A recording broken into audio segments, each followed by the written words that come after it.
అమరావతిలో మాజీ ప్రధాని వాజ్పేయి విగ్రహావిష్కరణ కార్యక్రమంలో కేంద్ర మంత్రి శివరాజ్ సింగ్ పాల్గొని మాట్లాడుతున్నారు.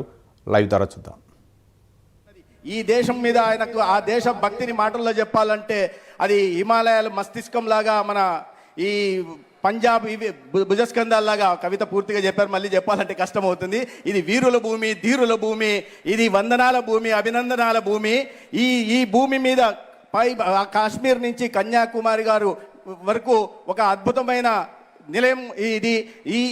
ఈ భూమి మీద ఇక్కడ జన్మించిన వాళ్ళు, ఇది ప్రతి కంకరలో కూడా మాకు ఈశ్వరుడు కనిపిస్తాడు. ప్రతి నీటి బిందువులు కూడా గంగా, పవిత్రమైన గంగా మనకు కనిపిస్తుంది. ఈ దేశంలో ఈ దేశంలో మేము మరణించి నేను జీవిస్తే ఈ దేశం కోసం జీవిస్తాను, మరణిస్తే ఈ దేశం కోసం జీవిస్తాను. మరణించిన తర్వాత నా అస్థికల్ని మీరు గంగా నదిలో కలిపిన తర్వాత ఆ అస్థికల పక్కన చెవి పెట్టి ఎవరైనా వింటే ఒకే శబ్దం వినిపిస్తుంది, అది భారత్ మాతా की जय. अटल जी के चेहरे पर तेज था, उनकी वाणी में ओज था, सरस्वती उनके कंठ में विराजती थी और कीर्ति और प्रतिष्ठा उनकी आरती उतारती थी. वो भारत की आत्मा के स्वर थे. उनके शब्द मुर्दों में भी प्राण फूंक देते थे. उन्होंने पहले आजादी की लड़ाई में हिस्सा लिया. 1942 के स्वतंत्रता संग्राम में पत्रकार भी रहे और पत्रकार से राजनेता जनसंघ के प्रारंभ से ही वो भारतीय जनसंघ से जुड़ गए. 1957 में वो पहला चुनाव जीते थे.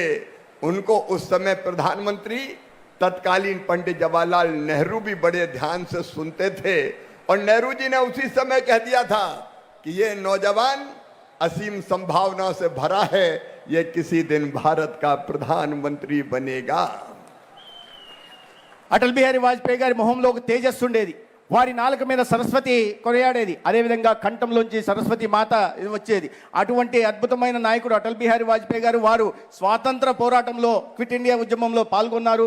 దాని తర్వాత జనసంఘ్ స్థాపించిన తర్వాత 1957లో మొట్టమొదటిసారిగా పార్లమెంటు సభ్యుడిగా ఎన్నికైతే ఆనాడు ప్రధానమంత్రిగా ఉంటున్న జవహర్లాల్ నెహ్రూ గారు వారి ప్రసంగాన్ని చాలా శ్రద్ధతో వినేవారు.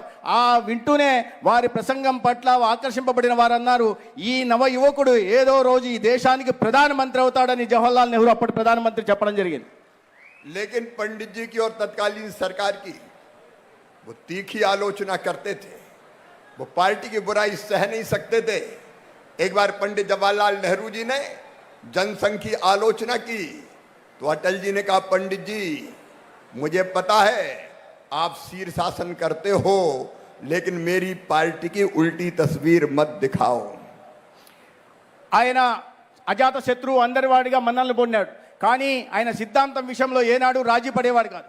ఆనాడు ప్రధానమంత్రిగా ఉంటున్న నెహ్రూ గారు పార్టీని విమర్శిస్తున్నప్పుడు ఆయన ఒకసారి సందర్భం లేచి చెప్పారు, నెహ్రూ గారు మీరు శీర్షాసనం వేస్తారన్న విషయం నాకు తెలుసు, కానీ నా పార్టీని తిరిగిదిప్పి చూపించి వేరే రకంగా చూపించే ప్రయత్నం మాత్రం చేయవద్దని చెప్పారు. वो देश को सर्वोपरि मानते थे. कहते थे दल से ऊपर देश. वो कहते थे पार्टियां आएंगी जाएंगी, सरकार बनेगी बिगड़ेंगी, लेकिन देश हमेशा रहना चाहिए और देश का लोकतंत्र अमर रहना चाहिए. ఆయన అపర దేశభక్తుడు. ఒక సందర్భంలో ఆయన చెప్పారు, పార్టీలు వస్తాయి పోతాయి, ప్రభుత్వాలు ఏర్పడతాయి నశిస్తాయి, కానీ ఈ దేశం మాత్రం శాశ్వతంగా ఉంటుంది. ఈ దేశంలో ఆ భావన శాశ్వతంగా ఉండాలి. దేశభక్తి ఆ భావన, ఇది నా దేశం అనే భావన కొనసాగాలి అని చెప్పారు. इसी देशभक्ति के कारण जब 1971 में पाकिस्तान से युद्ध हुआ तब अटल जी ने कह दिया, हम पूरी ताकत से इंदिरा जी के साथ खड़े हैं. मित्रों कितना फर्क है. अभी ऑपरेशन सिंदूर हुआ, जब हमारी सेनाएं पाकिस्तान को जवाब दे रही थी, आतंकवादियों को नेस्त नाबूद कर रही थी, तब अभी नेता प्रतिपक्ष कमियां निकालने में लगे थे. मोदी जी देश का नुकसान हो जाए लेकिन मोदी जी नीचा देखें, ये भाव आज था. लेकिन तब अटल जी ने कह दिया था, देश सबसे पहले. हम देश के लिए इंदिरा गांधी के साथ भी पूरी ताकत से खड़े हैं. అటల్ బిహారీ వాజ్పేయి గారికి అన్నిటికన్నా దేశ భద్రత ముఖ్యం, దేశం ముఖ్యమన్న విషయం మనకు తెలుసు.